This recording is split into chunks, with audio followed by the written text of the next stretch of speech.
Hello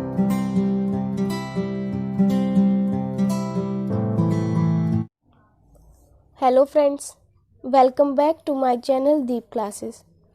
आज के video का हमारा टॉपिक है नई कहानी आंदोलन।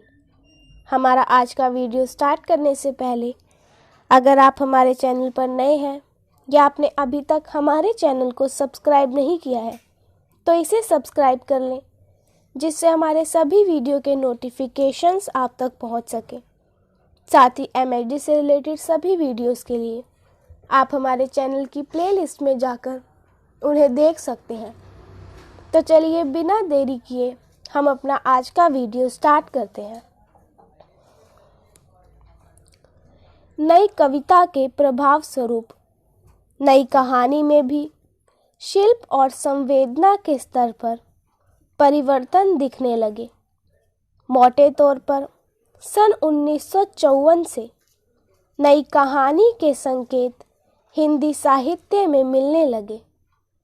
यशपाल, अज्ञे, जैनेन्द्र कुमार इनकी पुरानी पीढ़ी के स्थान पर नई पीढ़ी के रचनाकारों जैसे मोहन राकेश, मार्कंडे, रघुवीर सहाय, राजेंद्र किशोर, भीष्म साहनी, मनु भंडारी और कृष्णा सोबती ने भैरव प्रसाद गुप्त के संपादन में प्रकाशित कहानी नववार्षिक 1956 में नई कहानी के क्षेत्र में पदार्पण किया।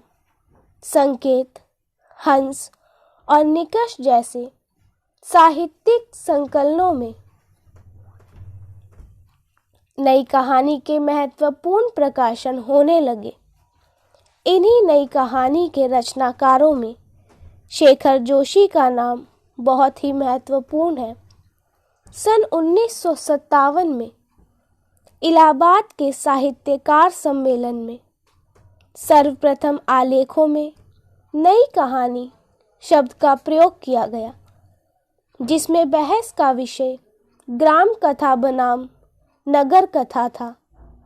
शहरी संदर्भों के कहानीकारों की श्रेणी के रूप में मोहन राकेश, राजेंद्र यादव और कमलेश्वर आगे आए तथा मध्यम वर्गीय आंचलिक या ग्राम व कस्बे की समस्या को मुखरता प्रदान करते हुए अमरकांत, रेणु, मार्कंडे और शेखर जोशी सामने आए, जिनमें प्रेमचंद की परंपरा के अवशेष यद्यपि शामिल थे, तथापि इन सभी कहानियों में प्रमुखता कहानी विधा को ही प्रदान की।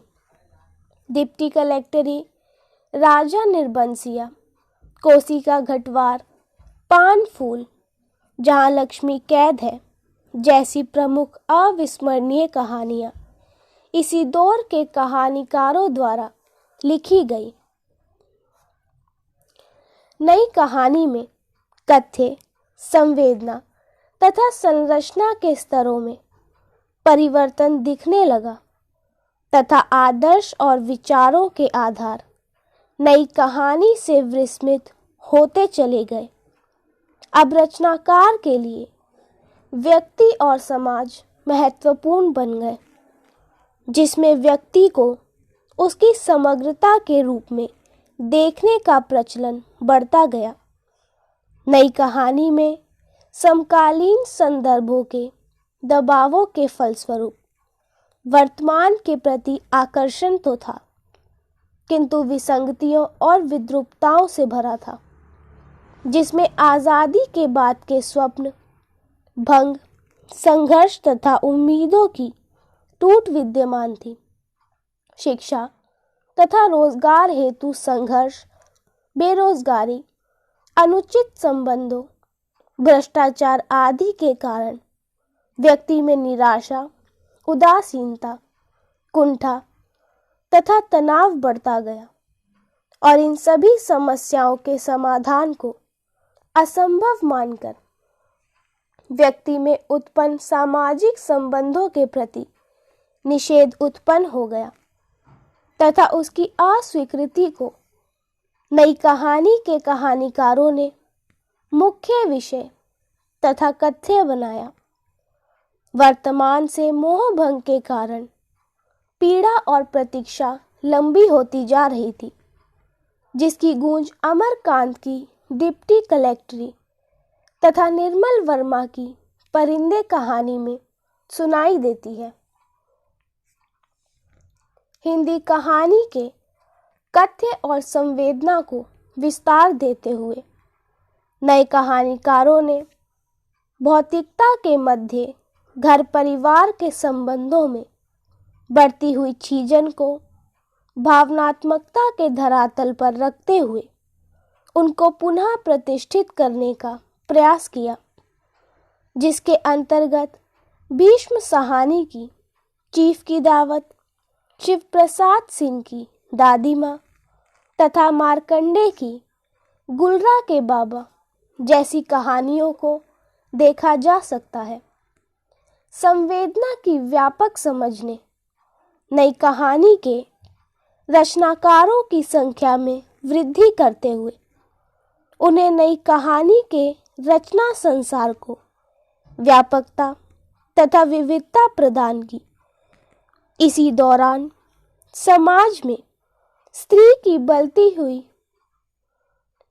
हुई परिस्थितियों के मध्य कृष्णा सोबती, मनु भंडारी और उषा प्रेमवदा जैसी लेखिकाएं प्रकाश में आई, जिन्होंने हिंदी कहानी में स्त्री जीवन तथा उनकी समस्याओं को प्रामाणिक तथा विश्वसनीय अभिव्यक्ति प्रदान की। नई कहानी के कथ्य और संवेदना में परिवर्तन आने से कहानी की संरचना में भी परिवर्तन स्वाभाविक रूप से दिखाई देने लगा, जिसके कारण कहानी की अंतर्वस्तु तथा भाषा में बदलाव आने लगे। इस भाषा के बदलाव में आंचलिक कहानीकारों की भूमिका प्रमुख है, जिन्होंने अपनी कहानियों में अंचल या क्षेत्र विशेष की भाषा मुहावरों का प्रयोग करके हिंदी में एक अलग भाषिक संरचना का विकास किया। इन आंचलिक कहानियों की अंतर्वस्तु की आवश्यकता के अनुसार ही भाषा के प्रति रचनाकारों ने सजगता दिखाते हुए संकेतों, प्रतीकों तथा बिंबों का यथास्थान प्रयोग किया है। भीष्म साहनी की चीफ की दावत, इसका संकेत माँ के चरित्र के माध्यम से, तो अमरकांत की दोपहर के भोजन का संकेत अभावग्रस्त घर की एक साधारण सी दोपहर के वर्णन मात्र से उजागर होता है। इन दोनों कहानियों में बिंबों तथा प्रतीकों के माध्यम से कहानीकारों ने सतत विद्यमान परिवेश का अत्यंत मार्मिक तथा सजीव चित्रण किया है। इसी के साथ आज का हमारा वीडियो यही खत्म होता है। वीडियो पसंद आया हो तो वीडियो को लाइक एंड शेयर करें और चैनल को सब्सक्राइब करना ना भूलें। Thank you for watching.